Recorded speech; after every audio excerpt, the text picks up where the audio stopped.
Presidente, senhores senadores, senhores deputados, nós estamos hoje aqui votando vetos, mas principalmente a lei de diretrizes orçamentárias. Tarde, senhor presidente, porque essa lei, ela dá o rumo, dá a condução, ela permite que o orçamento seja elaborado a partir das regras que são emanadas dessa lei, Lei de Diretrizes Orçamentárias. Ela deveria ter sido votada há 4 meses atrás, 3 meses atrás, se as discussões fossem acirradas.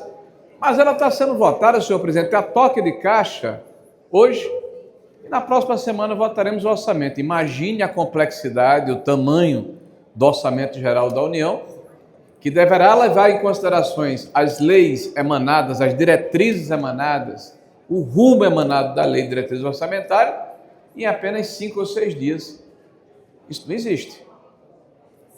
É o primeiro, talvez, e mais importante fundamento de uma boa, de uma correta, de uma amadurecida legislação, que ela tenha tempo de maturação. Então, esse assodamento, essa improvisação, infelizmente, é a marca deste governo.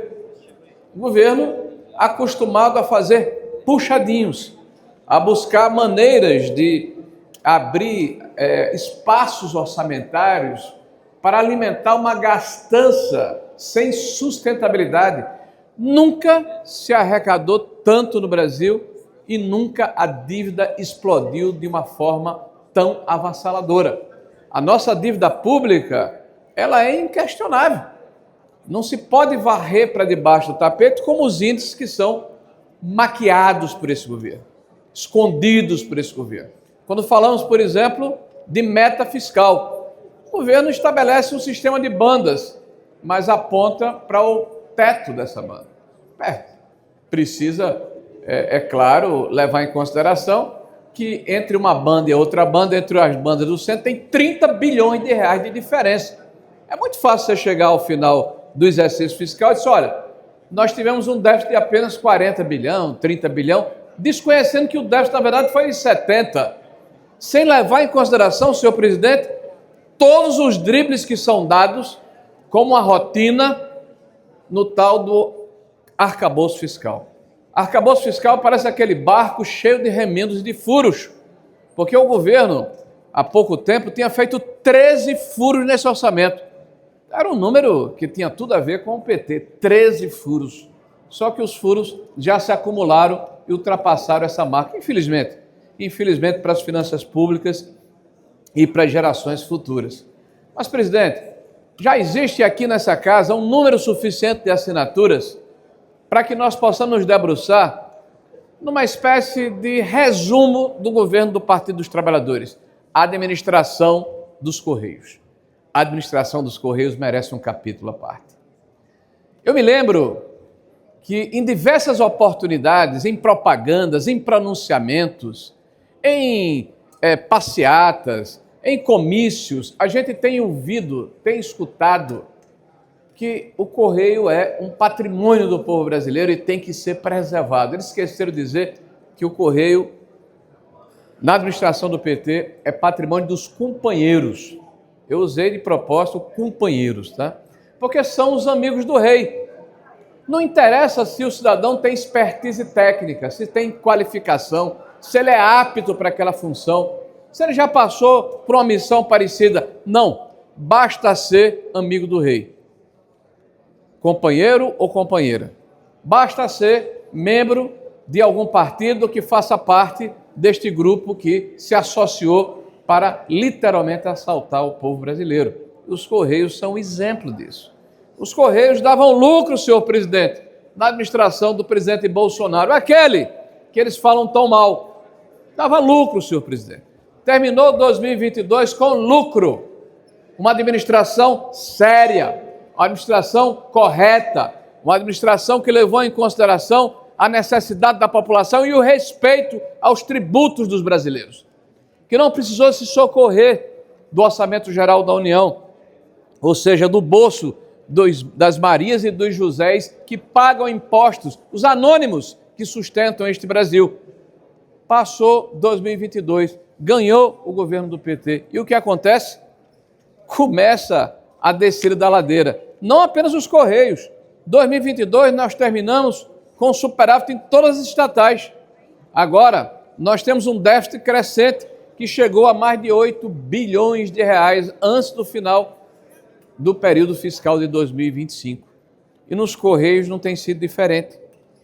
Nos Correios, o patrimônio líquido, que em 2022 era de 1,25 bilhões, já é negativo em 10,4 bilhões de reais.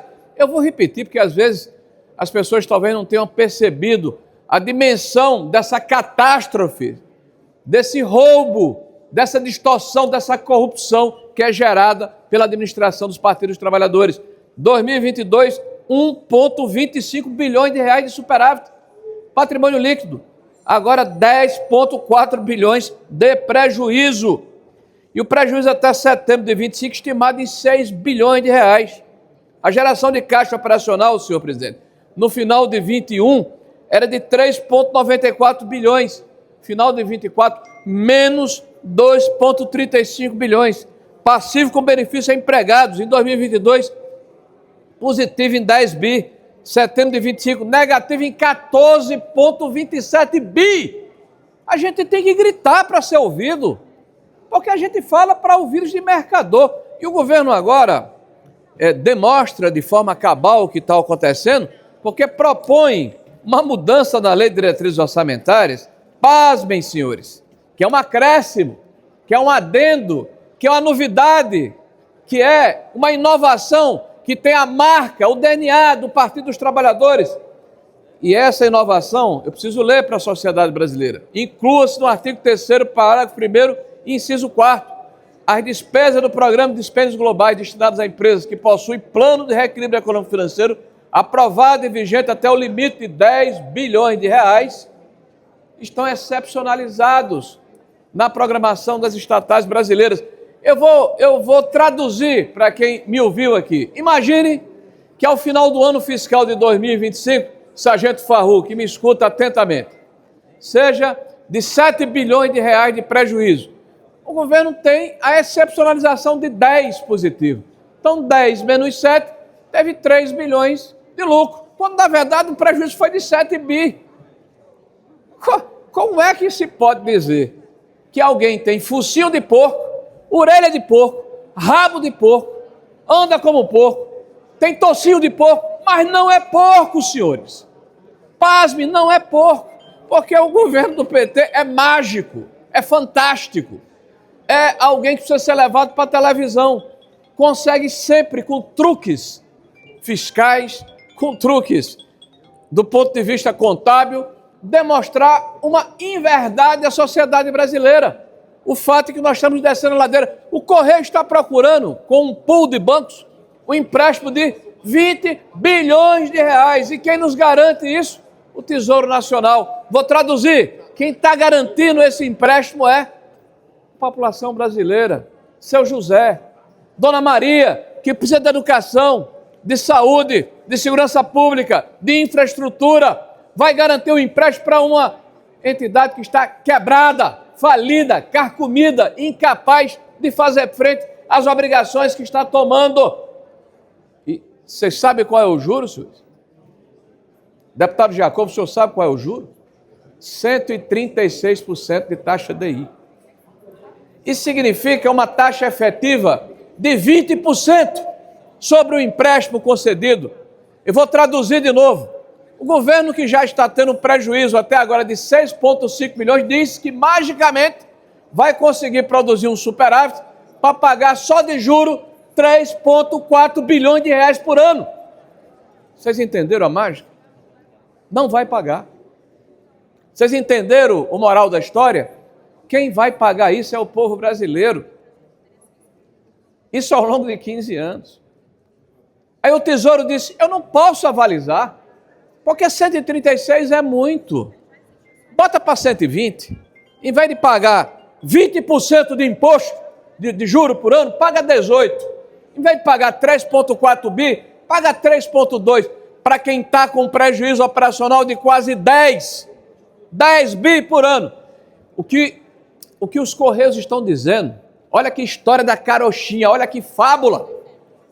Olha que mentira descarada. Nós, do Correios, eficientes, probos, honestos, competentes, nós vamos reverter o prejuízo de 10 bi por ano e vamos ter um lucro suficiente para pagar um empréstimo só de juro de 3 bi e amortizar o principal.